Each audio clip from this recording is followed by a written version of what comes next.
Hello everyone, welcome back in a cloud computing playlist. And in this playlist, today's topic is cloud security. So in this video, we are going to see the security, how we can manage, what are the fundamentals, principles, what are the challenges that we face while we do the things and while we are securing any cloud. तो देखो इसमें क्या हो रहा है basically why do we need of the cloud. देखो cloud एक ऐसी चीज़ है, आप सबको इसका आइडिया है कम्प्लीटली। सो यहीं से स्टार्ट करते हैं। तो देखो क्लाउड सिक्योरिटी बेसिकली आपको क्या करिए, जो भी आप अपना डेटा उसके अंदर रखने वाले हो, ठीक है, किसी भी क्लाउड के अंदर, तो उसके अंदर ये गारंटी है कि क्या वो कम्प्लीटली सिक्योर है। क्या हो सकता है वहाँ पे कोई ना कोई डेटा की लीकेज हो जाए, यानी कि सपोज करो आपने अपनी तरफ से यहाँ से 100% डेटा भेजा और वहाँ पे गया 80%। हो सकता है बीच में कुछ ऐसा कुछ हुआ हो, कुछ फंक्शन आपके प्रॉपर्ली वर्क नहीं करे हो, या डेटा आपका कम्प्लीटली फिल्टर नहीं हुआ हो, जिससे वहाँ 80% ही डेटा गया है, कुछ डेटा हट गया है। हो सकता है डेटा की थेफ्ट हो जाए, ठीक है, या फिर आपका डिलीशन हो जाए कोई डेटा। तो उस तरह की अपन को सिक्योरिटी अप्लाई करनी पड़ेगी, सो डैट इन सब चीज़ों को अपन हैंडल कर सके, इन सब यूज केस को अपन क्या कर सके, मैनेज कर पाए।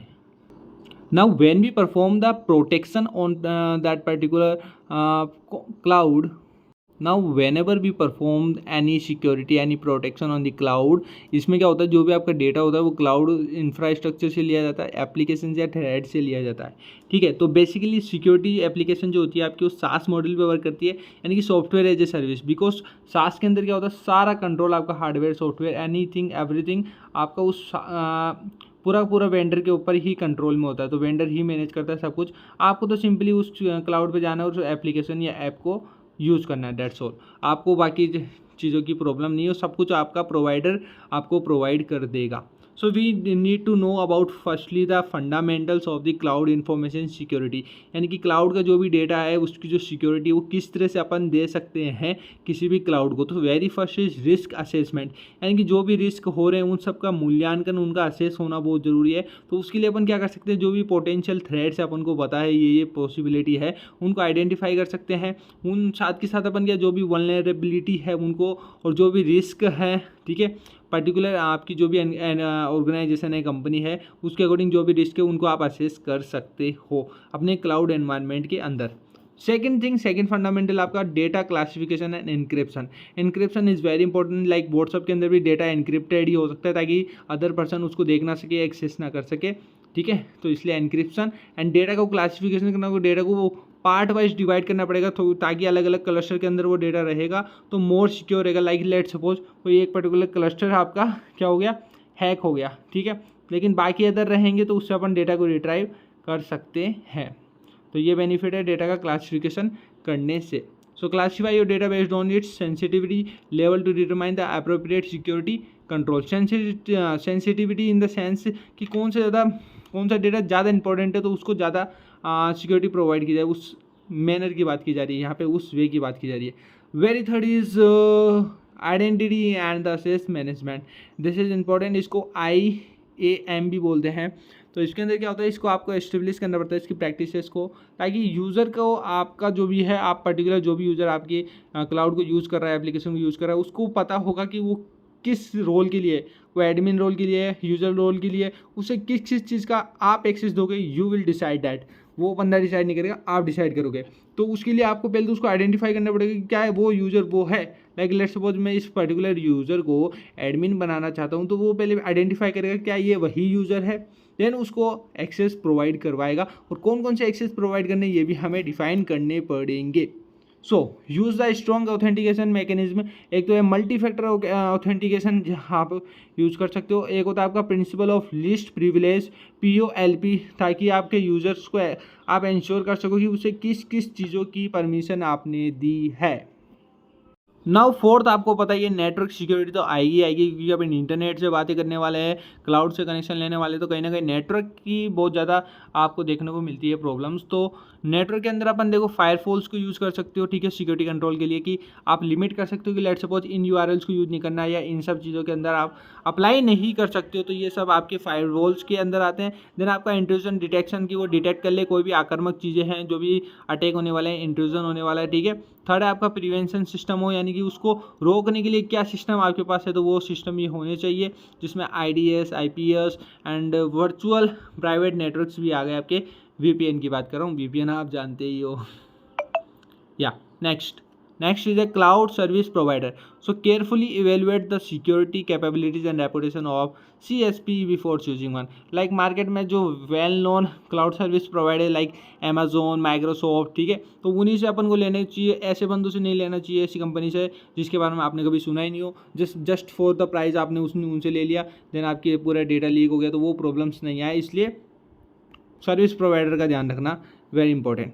और भी ऐसे पॉइंट्स हैं जिनको मैंने 6 पॉइंट के अंदर ही इंक्लूड कर लिया है, लाइक डेटा क्लासिफिकेशन, एनक्रिप्शन हो गया, सिक्योरिटी की मॉनिटरिंग करना, इंसिडेंट रेस्पॉन्स करना, डेटा बैकअप कैसे कर सकते हैं और रिकवरी। तो ये सब कुछ फंडामेंटल्स है जिसके थ्रू आप क्लाउड की इंफॉर्मेशन को सिक्योरिटी प्रोवाइड कर सकते हो। Now we will see the cloud security services. अब ये सर्विसेज इस टाइप से है कि आपकी क्लाउड सिक्योरिटी के थ्रू कौन कौन से ऐसे सॉल्यूशंस या ऑफर्स है जिसके थ्रू अपन जो एनहेंस कर सकते हैं किसी भी सिक्योरिटी को जो क्लाउड एनवायरनमेंट की है। तो एनहेंस करना है उस सिक्योरिटी के लिए, उसके लिए अपने डिफरेंट सर्विसेज होती है। बेसिकली ये आपकी जो भी सर्विसेज होती है थर्ड पार्टी वेंडर्स की होती है, डायरेक्ट फर्स्ट पार्टी वेंडर्स की नहीं होती है। तो देयर आर सम सर्विसेज जो मैं आपको बताऊंगा कौन सी क्या काम करती है और किस तरह से ऑर्गेनाइजेशंस इन्हें यूज करती है। Very first is cloud access security broker. Basically ये वो सर्विस है, मेन सर्विस है, जिसे CASB भी बोलते हैं। बेसिकली ये क्या कर रही है, आपको जो भी सिक्योरिटी की पॉलिसीज़ है वो बना के देगी, मॉनिटर करेगी कि यूज़र की एक्टिविटीज़ किस टाइप से है, ओके, क्लाउड से रिलेटिव। देन जो भी डिटेक्ट एंड प्रिवेंशन है डेटा का या डेटा की लीकेज है वो, and the protection against the threads, जो भी थ्रेड्स आती है डेटा के कॉरस्पॉन्ड उसको प्रोटेक्ट करने के लिए, डेटा को लीकेज से बचाने के लिए, उसे डिटेक्ट करने के लिए, उसे प्रिवेंट करने के लिए, यूज़र की एक्टिविटी को फाइंड आउट करने के लिए, सिक्योरिटी पॉलिसीज़ के लिए we use cloud access security broker. Second है अपना क्लाउड डेटा लॉस प्रिवेंशन, यानी कि डेटा को लॉस होने से, लूज होने से कैसे प्रिवेंट किया जा सकता है so that we can get our data perfectly. So DLP services for the cloud help organisations identify and protect sensitive data stored in the cloud. जो भी डेटा आपके क्लाउड के अंदर स्टोर है प्रायोरिटी वाइज, या आपने जो भी क्लासीफाइड किया है डेटा को डिफरेंट क्लस्टर्स के अंदर, वो उन डेटा को आइडेंटिफाई करना एंड प्रोटेक्ट करना, ये DLP के अंडर में आता है। That is your another cloud security service. Third is a cloud encryption. That क्या कर रहा है, नाम से पता चल रहा है, ऑर्गेनाइजेशन क्या करेगी, वो डेटा को एनक्रिप्ट कर देगी ताकि उसको स्टोर करने से या ट्रांसमिट करने से पहले उसको एनक्रिप्ट करने से क्या होगा, कोई भी उसे रीड आउट नहीं कर पाएगा ईजिली, यानी समझ नहीं पाएगा क्या लिखा हुआ है उसके अंदर। नाउ फोर्थ है cloud identity and access management, IAM use कर रहे हैं। तो ये बेसिकली आपको एक सेंट्रलाइज कंट्रोल प्रोवाइड कर देगी यूज़र के एक्सेस का, ताकि आप क्लाउड रिसोर्सेज के ऊपर जो भी यूज़र एक्सेस कर रहा है उसका कंट्रोल आप दे पाओगे, किन किन यूज़र्स को किस तरह से देना है। तो इसके अंदर डिफरेंट चीज़ें हैं, फीचर्स है, like role based access control, एक तो RBAC, and single sign on होता है SSO, सुना होगा आपने, सर्च करना है इसके बारे में। और कंपनीज़ में आप जब जाओगे तो आपको पता चलेगा कि SSO साइन हो गया है, ठीक है। इस सिग्नेचर के according some kind of bond होता है ये, एंड ऐसे होता है मल्टी फैक्टर ऑथेंटिकेशन। तो ये RBAC, SSO and multi factor authentication, these are some features that comes under the IAM। Fifth number है data protection and firewall protection, okay. So these are the things मैंने यहाँ पे describe कर दिया आपको services में, फंडामेंटल्स के अंदर, okay. So now you are comfortable I think, and still any doubt you can drop a comment in comment section, so I'll answer over there. Thank you so much for watching this video. Keep watching this playlist and I will complete this playlist anyhow only for you students, so एक like तो बनता है। मिलते हैं next video के साथ में। जय हिंद, जय भारत।